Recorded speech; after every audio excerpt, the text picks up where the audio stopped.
Ce mi-a făcut dragostea?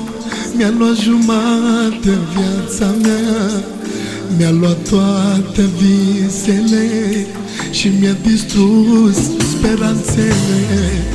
Nu mai am chef de nimic, nu mai am chef de trăit și aș prefera să mor, să uit de foc și de dor. Nu te-aș ierta chiar dacă tu ai plecat. Știi că te vreau chiar dacă tu m-ai alungat.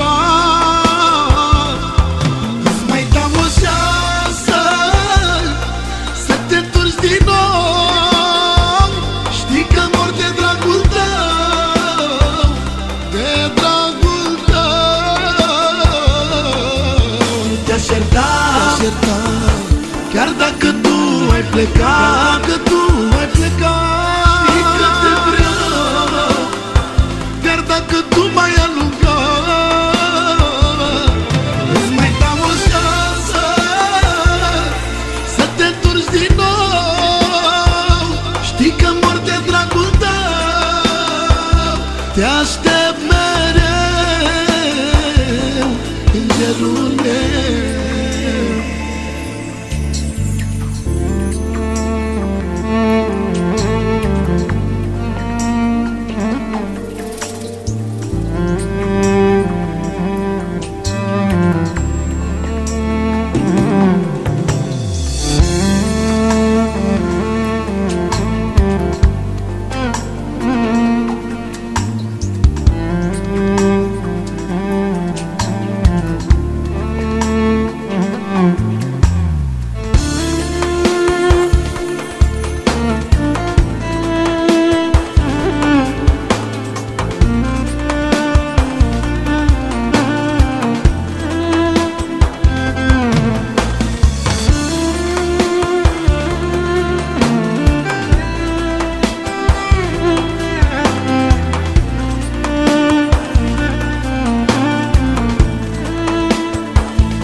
Ce ai tu cu viața mea și de ce mi-ai liniștea?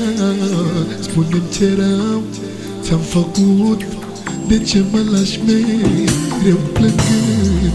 Că iubești pe altcineva, spune-mi acum viața mea, să știu și eu ce să fac, de singurătate să scap. Nu te-aș ierta chiar dacă tu ai plecat.